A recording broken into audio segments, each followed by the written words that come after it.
Lots of years I let my son stay up late with me so we can watch the all-star festivities, so that we can watch the dunk contest and the three-point contest and the game and all that stuff. And I'll let him stay up late on that weekend. And I remember a couple years ago when we did, I'm sitting there trying to watch sports with my son, trying to watch a game. And in the middle of all of this production, all of a sudden, as part of the festivities, we're just slammed with these images of women dancing in not enough clothes, okay? And I'm sitting here going, this is my kid, and we're trying to do something innocent like watch sports, and here this onslaught comes on. If you've ever watched the Super Bowl, you know the same thing is true. You can't even watch a game without all of that stuff coming at you, even when you're not trying. Salacious images are forced upon you. But listen, the numbers would suggest that many men are trying to take in these images. Now, I want to say up front, ladies, pornography is not just a male problem. I heard this summer that the fastest growing group of people amongst whom this is a problem is women. So you are off the hook today. Last week was Lady Day. This is Man Day. So I'm not going to talk to you for a minute. But I do want to talk to men about this stuff because largely it does remain a male issue. So to what extent are men soaking up these images? The numbers can be tough to narrow down on this stuff. But even a conservative estimate points to the fact that the pornography industry in the United States rakes in over $10 billion a year. Over $10 billion, which is more, by the way, than any professional sports league in our country. Let me say this again. Pornography is bigger than the NFL.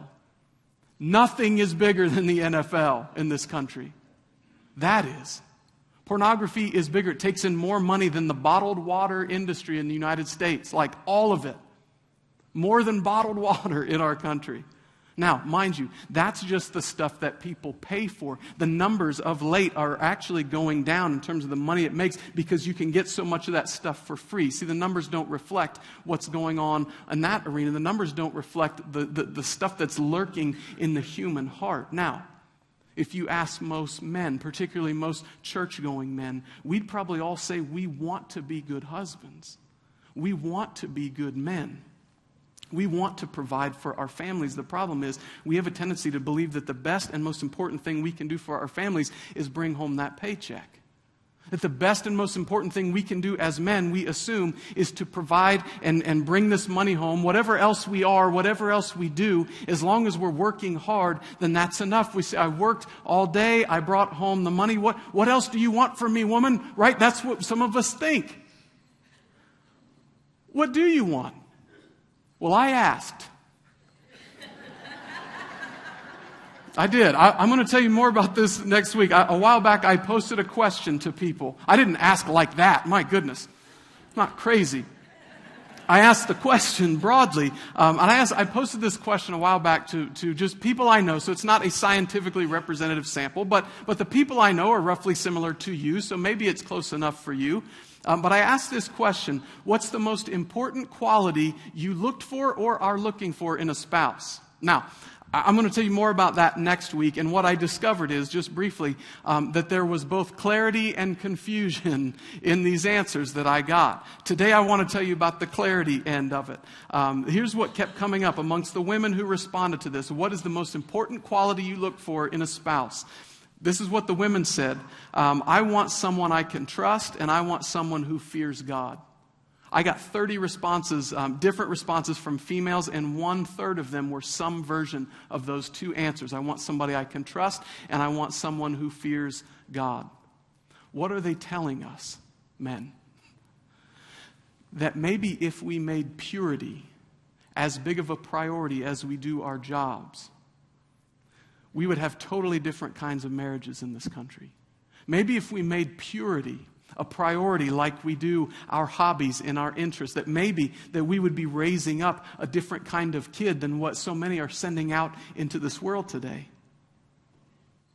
Paul said it, Peter said it. He said, your model is Christ. And above all things, Jesus was about doing the will of the Father. Now again, none of us can say, hey, I've been perfect and I've never failed.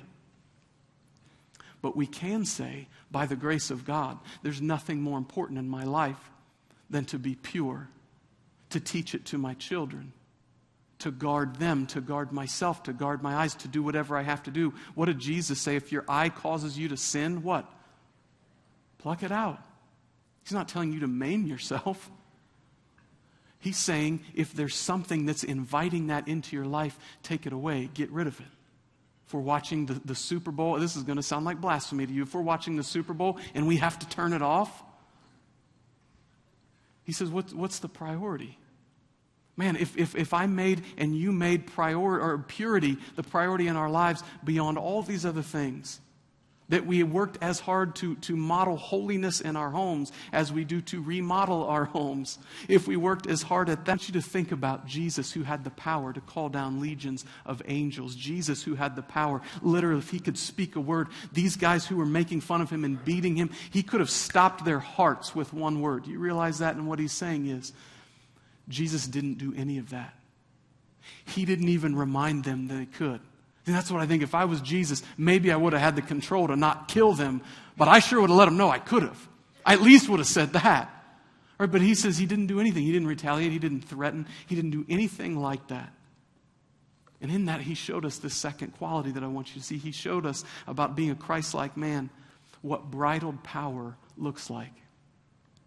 See, the truth is, men, the likelihood is